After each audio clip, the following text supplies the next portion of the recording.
Sir, ব্যবসা করাটা খারাপ কিসে? আর এখনকার চাকরির বাজারে যে অবস্থা, সেদিক থেকে ভাবলে স্বনির্ভর হওয়াটাই আমাদের বুদ্ধিমানের কাজ। আর এখন কয়টা ছাত্র নিজের ডিপার্টমেন্ট অনুযায়ী চাকরি পায়?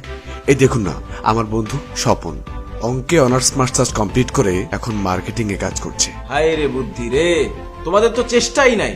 আমাদের রফিক সাহেবের দুটো ছেলেকে দেখো, দুটো রত্ন, তারা এখন নাসায় কাজ করে, আর তোমরা স্বনির্ভর হচ্ছ না। কি দিয়ে? মেয়েদের পোশাক, অন্তর্বাস দিয়ে। শুনো, চেষ্টা থাকলে চাকরির কোনো অভাব নাই। স্যার, আমি প্রত্যেকটা পরীক্ষায় ফার্স্ট ক্লাস পেয়েছি। এবার এই সার্টিফিকেট নিয়ে যখন আমি কোথাও চাকরির জন্য যাচ্ছি, তখন কেন আমার কাছে জিজ্ঞেস করা হচ্ছে আমি কম্পিউটার পারি কিনা?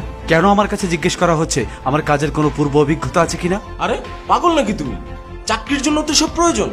তোমাকে কম্পিউটার জানতে হবে, কাজের অভিজ্ঞতা থাকতে হবে, এক কথায় তোমাকে যোগ্য হতে হবে, নাহলে বেতন কি তোমার চেহারা দেখে দিবে? যদি চাকরি করতে এগুলো লাগবে, তবে স্কুল কলেজে আমাকে বাস্তবমুখী না করে তুলে আমাকে কম্পিউটার না শিক্ষা দিয়ে কেন শেখানো হচ্ছে? নবাব সিরাজউদ্দৌলা কবে মারা গিয়েছিল?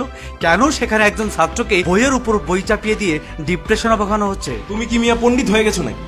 এগুলো হচ্ছে ইতিহাস, আর একটা ছাত্রের জন্য ইতিহাস জানা খুবই জরুরি। এই ইতিহাস জানা যেমন জরুরি, তেমনই জরুরি বাস্তবমুখী শিক্ষা, যেমন কম্পিউটার। সত্যি কথা হলো স্যার, এই ইতিহাস জেনেই না আজ লক্ষাধিক যুবক চাকরির জন্য রাস্তায় রাস্তায় ঘুরছে।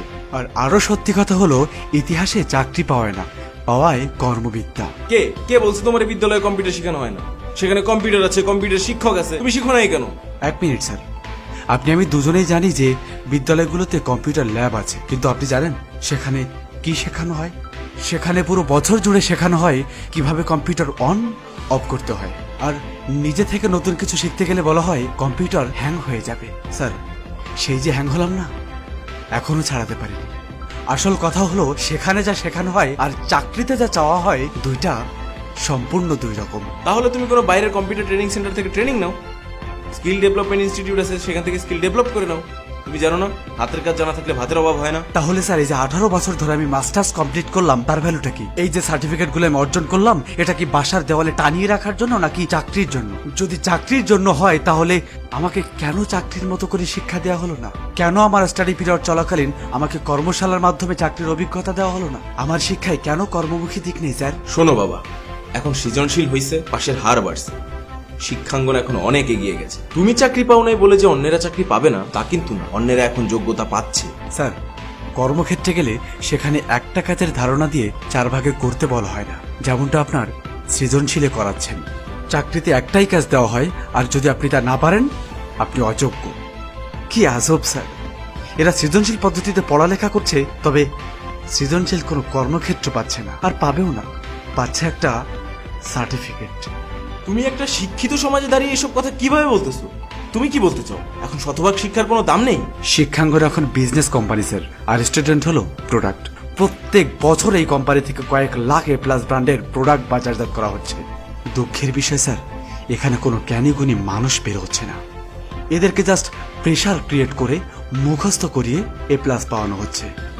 আর আপনাদের এই প্রেশার কুকারে পড়ে ছাত্রদের আশা আকাঙ্ক্ষাগুলো বাষ্প হয়ে উড়ে যাচ্ছে, আর সমাজ সিটি মারছে। তুমি জানো পোলাপাইনের অবস্থা? এখনকার পোলাপাইন খুব দুষ্টু, যে করেই হোক এ প্লাস তো পাচ্ছে। আর শুনো বাবা, এ প্লাস পেলে সব হয়। এ প্লাস পেলে সব সম্ভব? ভুল। এখন সমাজ রেজাল্টকে এমন অবস্থায় এনেছে যে একজন ভালো ছাত্র যদি এ প্লাস পায়, তার দিকেও আঙুল তুলে বলবে, রেজাল্ট কত টাকা দিয়ে কিনেছেন? এ প্লাস দিয়ে কোনো ছাত্রের যোগ্যতা প্রমাণ করা সম্ভব না। হ্যাঁ, তার সম্পর্কে একটা কথা বলতে পারি, যদি সে নকল না করে থাকে, তবে তার মুখস্থ করার ক্ষমতা খুব ভালো, যা কেবল পরীক্ষার খাতা পর্যন্ত সীমাবদ্ধ। আর এভাবে চলতে থাকলে জাতি খুব তাড়াতাড়ি মেধাশূন্য হয়ে পড়বে। বেঁচে থাকবে শুধুই আপনার এ প্লাস। তাহলে তুমি কি বলতে চাও, এই পড়াশোনা দিয়ে চাকরি করা সম্ভব না? অনেকটাই তাই। প্রমাণ দেখতে চাইলে এবছরের পাশ করা 77.77% ছেলেকে কর্মমুখী কোনো প্রশ্ন করে দেখুন, বা তাদেরকে চাকরির মতো করে ইন্টারভিউ নিয়ে দেখুন, আপনিই বুঝতে পারবেন। স্যার, ইউরোপ আমেরিকার কথা বাদে দিলাম, আমরা উদাহরণটা নিই চায়না জাপানের মতো দেশগুলোর কথা। কিন্তু আমরা কি জানি তাদের শিক্ষা ব্যবস্থা কতটা কর্মমুখী? একবার খোঁজ নিয়ে দেখুন।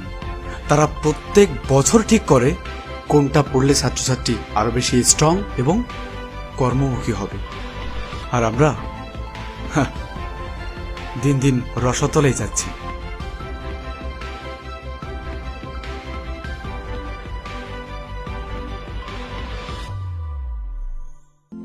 19 শতকের দিকে একজন ছাত্র এই শিক্ষা ব্যবস্থায় শুধু এসএসসি পাশ করলেই তাকে কোনো না কোনো চাকরিতে ডেকে নেওয়া হতো, কারণ তখন চাকরি প্রার্থীর সংখ্যা কম আর কাজের ধরন অনেক ভিন্ন ছিল। আর এখন আমরা এত অ্যাডভান্স জগতে এসেও সেই পুরনো স্টাইলের পড়াশোনা করছি কেন? আজকাল তো মোবাইল অ্যাপসগুলোও আপডেট হয়, তবে কোটি শিক্ষার্থীর ভবিষ্যৎ নির্ধারণকারী শিক্ষা ব্যবস্থা কেন আপডেট হতে পারবে না?